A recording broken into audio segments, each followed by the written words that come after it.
Here's some ideas for Sub Rosa. Obviously everyone's already said the big ones. Bigger map, world mode, package bombs, payphones, nighttime, etc. But here's some ideas that haven't been suggested yet, as far as I know. Having more to the game than just discs and cash has always been something people wanted. For a while, it was reality. Billboards, sunglasses, and hamburgers were the way of the world in version 25, but a full selection of real products would go beyond just that. I yearn for the day I can go buy 25 pounds of bulk grain from Stone Cut Oats, or get a slice and sit down at the local pizzeria.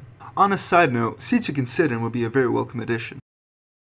I'd love to go to any old store and buy whatever product they sell. It would be interesting to just experience all the stores in the game as they really are. But it could go beyond just that. I'd like to see life brought to all corners of the map.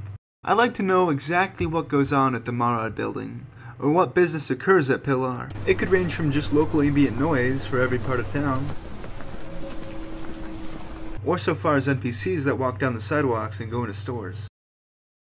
If there were real NPCs, I think it would be good to do business with them as well. If there were missions not to raid an office building, but to do legitimate business with one, the game would be all the richer.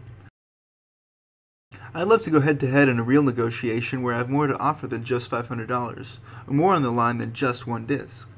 If there was just more to trade with, the options for gameplay would increase drastically, which brings me to my next point: other items. Discs are nice, they're useful and they hold value, and insider trading is the backbone of the game. But what if there were more than just a set cycle of discs?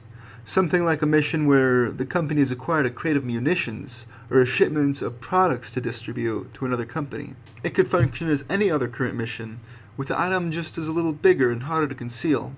This would pose another challenge, for example, carrying a box full of gold watches to sell in the underground market, where the mechanic of using both hands to hold it would force you to put it down if guns are required. Or something as big as a trailer with a crate of weapons on it, where the challenge is more trying to stay inconspicuous while in a semi-truck and keeping the cargo safe as well. I would love to have to sell an entire shipping container. The sense of camaraderie as everyone gets in the truck and we all go out in search of the meetup spot. Having more items to barter with would also allow more things to be on the line, and more realistic business negotiations to take place. I'll sell you the crate of weapons for $50,000, but I'm keeping the shipment of sports cars, and if you think you're going to get a Rolex deal with less than $100K on the line, you're crazy. It goes without saying the sheer fun we'll get from new content. Instead of interacting with other companies only to make underground transactions, something that would fit nicely in world mode would be legitimate business. If someone wanted to buy the products or services that OXS offers, they could go to the main office and speak with them themselves. It would be a passive, more on-your-own-time thing, not an official mission per se. It would also fit nicely with the Sub Rosa dealings theme to have fronts to operate.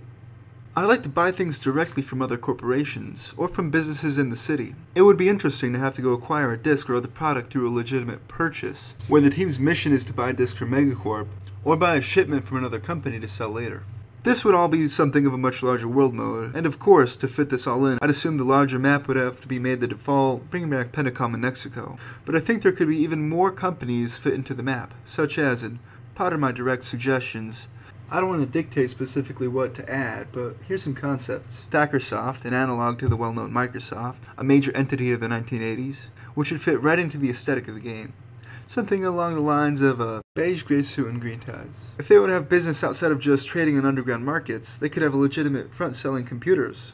If you wanted to buy a PC for your company and run discs yourself, which is, again, something for a far future version, you could do so with an employee of Stackersoft. Or, if there's no one available, at the local computer store. Along that line, one could buy grenades wholesale at megacorp, though personally the thought of a brand new player running around with grenade launcher or bazooka brings the thought of having a deal gone wrong when Team 3 rolls up with demolition gear and military equipment. But if they had dark gray suits and dark red ties, it would look nice.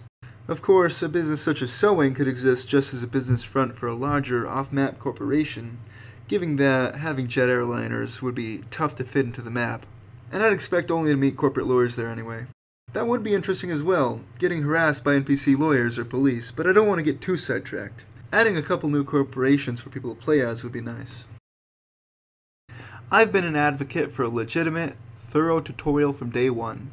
Having a real walkthrough in-game besides an optional text-based help screen would curb the new people struggling to get into a car or even stand up. One option might be to include the handbook that's already published in the game. It could be as simple as renaming practice to tutorial/practice, and having a sign placed guiding them through the basic principles, more than just the controls, but that being a clean dealer means a better reputation amongst other players. This isn't said enough, and the community suffers because of this. Other changes could include a basic level editor, or to include the current one in the application itself, or a mission simulator where you can play a mission in a more practice mode environment. I think my fellow Sub Rosa players would stand by and agree with what I've put out, and most people would definitely be ecstatic to see even one of these suggestions come to fruition. Thank you for watching until the end, and I hope to see more of what Sub Rosa has in store in the coming updates.